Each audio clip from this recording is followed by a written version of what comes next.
Oke, kita lanjut ya. Ini bersambung jadi part 2. Jadi apa namanya? Satu-satunya partai yang nggak berhasil diacak-acak oleh Jokowi itu adalah PDIP. Karena PDIP ini partai kuat. Partai yang benar-benar memegang teguh prinsip politiknya gitu loh. Makanya saya bilang semua akan PDIP pada waktunya. Dan akan telanjang semua. Dan akan terlihat semua gitu loh. Aslinya dari Jokowi dan mitra-mitranya gitu. Hari ini kan Menteri Hukum dan Hak Asasi Manusia itu kan diganti, ya kan? Diganti dari Pak Yasona Lauli dari PDIP ke Pak Supratman Aktas dari Gerindra. Beliau tadinya adalah Ketua Badan Legislasi DPR, Ketua Balek DPR.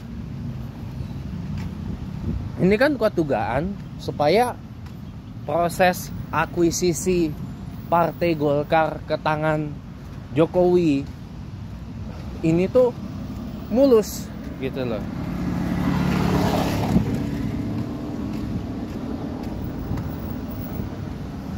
Kenapa Jokowi itu melirik Golkar dan bukan Gerindra, tempat mantunya Bobi Nasution itu bernaung, ya? Anda saya kasih tahu. Perolehan suara partai di Pileg pemilihan legislatif 2024 itu, di mana koalisi yang mengusung Presiden Prabowo dan Wakil Presiden Gibran Rakabuming di DPR itu, partai dengan perolehan kursi terbanyak di DPR RI itu adalah Partai Golkar dengan 85 kursi di DPR. Partai Gerindra hanya dapat 83 kursi di DPR. Jadi tidak signifikan. Nah, Golkar sebagai partai dengan partai koalisi Indonesia Maju dengan perolehan kursi terbanyak di DPR 2024-2029 dan dari suara, jumlah suara adalah partai terbanyak di KIM atau KIM ya, Koalisi Indonesia Maju, ya wajar kalau jadi target apa ya, saya bilang kalau bahasa halusnya akuisisi, tapi kalau bahasa kasarnya perampokan, pembegalan Partai Golkar oleh Jokowi, ya. Walaupun Golkar itu boleh saya katakan jumlah kursinya memang kalah tipis lah dari PDI Perjuangan. PDI Perjuangan itu kan ada 110 kursi DPR RI 2024-2029. Tapi PDIP kan sudah mantap bersikap berada di luar pemerintahan Presiden Prabowo nanti. Jadi ya PDIP sendirian menjadi oposisi gitu. Nah, makanya para pemirsa yang budiman, ya kita hanya bisa menyaksikan betapa buruknya seorang Jokowi yang selama 2 periode ini saya dan jutaan orang Indonesia banyak yang sudah dukung, sudah.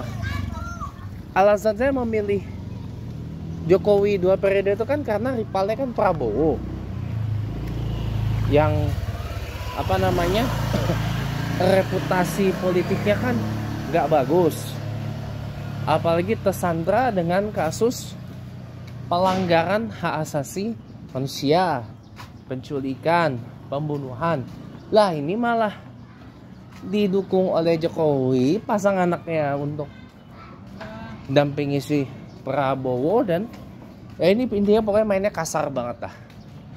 Jadi partai orang tuh dirampok sama Jokowi itu.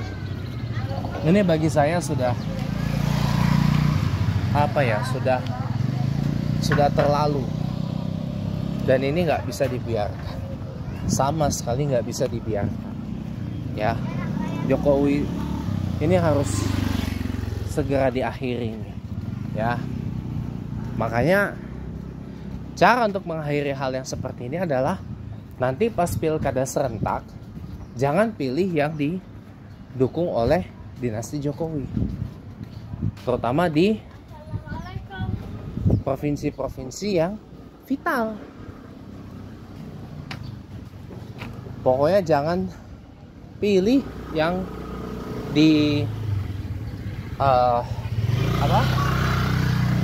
didukung, disokong, ataupun yang diikuti oleh dinasti Jokowi. Jangan, pilih yang lain aja. Atau paling tidak kalau ada kotak kosong, pilih kotak kosong ya.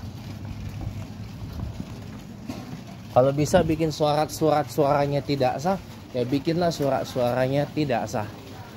Itu akan menjadi sebuah hukuman bagi rezim Jokowi ataupun nanti rezim Presiden Prabowo Subianto agar tidak lagi berpolitik dengan biadab gitu.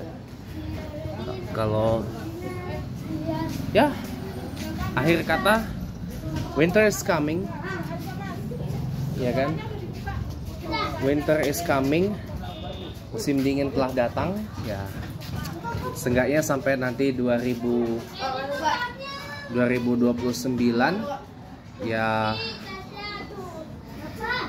Nanti tahun 2029 berarti kita harus bersatu mencari figur yang bisa mempersatukan mereka yang benar-benar anti dengan dinasti Jokowi maupun yang anti dengan Prabowo Subianto. Jadi harus ada persatuan, dan yang penting tokohnya ada untuk dicalonkan sebagai calon presiden nanti di Pilpres 2029. Harus bersatu, dan kalau punya iman, punya akidah, jangan goyah. Jangan goyah oleh tipu daya duniawi, karena memang kesenangan dunia itu sifatnya hanyalah tipu-tipu. Gitu. Ya, semoga bermanfaat.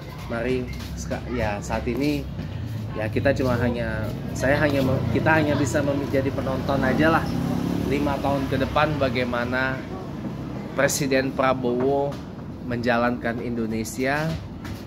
Ada harapan Presiden Prabowo bisa keluar dari bayang-bayang Presiden Jokowi. Dan semoga harapan itu bukan sekedar pepesan kosong.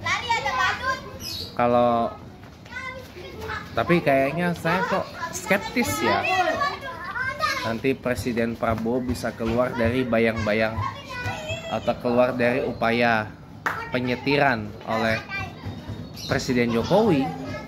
Apalagi santer kabarnya Jokowi itu akan ditunjuk sebagai ketua Dewan Pertimbangan Agung Reborn, yang posisinya setara dengan presiden. Saya bilang, wah ini udah deh, ini gak mungkin Presiden Prabowo tuh akan mulus nanti. Apalagi Presiden Jokowi sudah menyiapkan kuda-kuda agar jangan sampai orang-orang kepercayaannya dan ujungnya Jokowi sendiri didongkel, dibuang, ditendang oleh Presiden Prabowo nantinya. Ya, mungkin ini saja yang dapat menjadi hidangan Walk the Talk sore ini. Sampai bertemu kembali di dalam Chatterbox dan konten YouTube saya yang lain. Jangan lupa subscribe dan sampai jumpa.